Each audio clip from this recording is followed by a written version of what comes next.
and blessings to all of God's children. I pray this finds you well on this particular day here.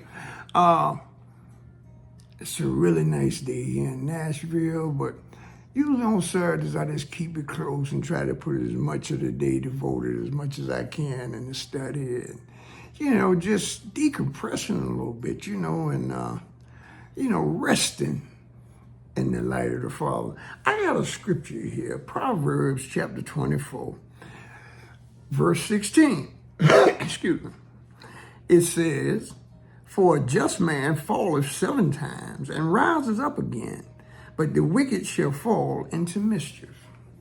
Pretty plain speaking, a just man, one who strives toward righteousness. We're told practice makes perfect. Practice makes perfect. So perfection comes through making mistakes. The only people that don't make mistakes or talk as if they're mistake-free in their lives are people that's not really doing anything but trying to remotely administrate and govern. It's a low voltage version of, well, I'm in it but not of it. But wait a minute, and life is gonna knock you down in the dirt. Your little squeaky clean, that perception, all that. Now you're going to take some losses here and there, but the losses are lessons. Now, you may choose to view it as a loss. Because you lose a battle, it don't mean you're going to lose the war. George Washington, when he was the primary general during the American Revolution, he lost 38 consecutive battles, but prevailed to win the American Revolution. And that's why we got what we got here today. It depends on where you're standing. Some people say one person's freedom fighters, another person's terrorists. I'm just saying. But anyway, somehow, when we're speaking in terms of excellence, it's like, hey, we're here, we're all that. But most things in life, through observation, teaches us that the things you see people doing, it may appear as though it was with ease, but what did that person had to do to get to that point where they make it so easy? Excuse me. But when you try it, you see it's very hard. Well, what we're missing and what the whole review is absent of is all of those days that person went in the gym and just shot. Now, are we looking at the gang, clutch? Yeah, they look good. But what did he had to do to reach that point in his excellence or perfection to make it appear so easy and so smooth? See, that's the part of Jacob wrestling in Genesis. He wrestled with it and wouldn't let him go. He said, I want to bless him. He wouldn't let him go until he blessed. He said, okay, man, listen, let me go. He said, your name is no longer Jacob, it's Israel. So you're going, you got to wrestle with things, man. It's not just a given. Yes, we're born with gifts. Yes, we're here for purposes. But the fact of the matter is, we have to condition ourselves and discipline our minds to really develop our desires and dreams in truth.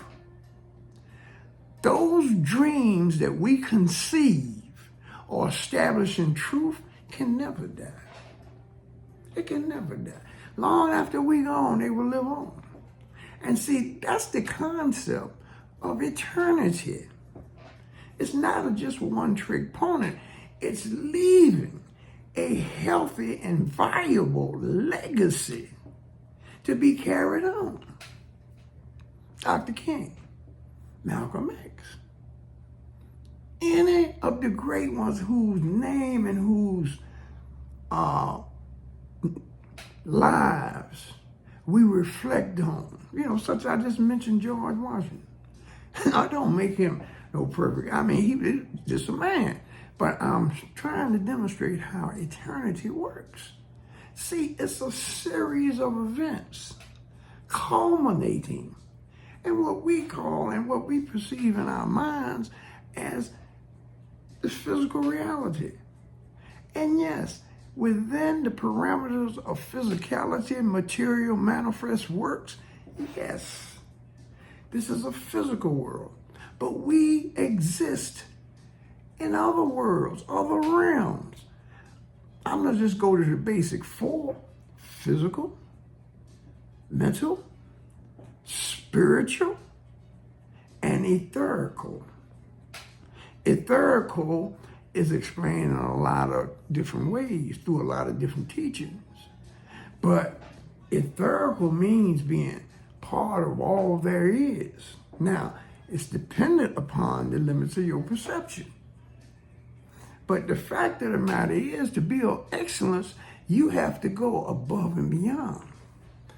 In Luke 6:33 and Matthew 5:46, there's something going on. Christ is teaching something about love. He said, if you love those who love you, this is Luke 6:33, King James Version. If you love those who love you, what reward do you get? Do not even the tax collectors the same? In other words, tax collectors is a label. He's saying, like, even, the people we look down as being the lowest in society, they do that. So what type of love you express, it speaks more about you than what it is you're trying to declare. You can punish someone so bad that the punishment is more a reflection of you than it is whatever the offense is that person has done. It's a lot of people in prison. And I've gotten this myself. I've got excessive citizenship, and who knows what it was, but I'm just saying it happens. But sometimes it's just so egregious and outlandish, the way some people are treated. Like I said, it's not the laws, it's the enforcement of the laws, the disproportionate of the laws. Well, life is like that. Life is not fair. It's nothing about life was fair.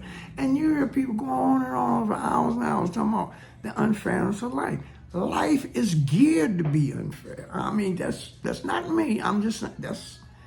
And once you get that in, that it is going, I don't mean to say you look around every corner and jumping at every shadow you see. No, I'm not saying that.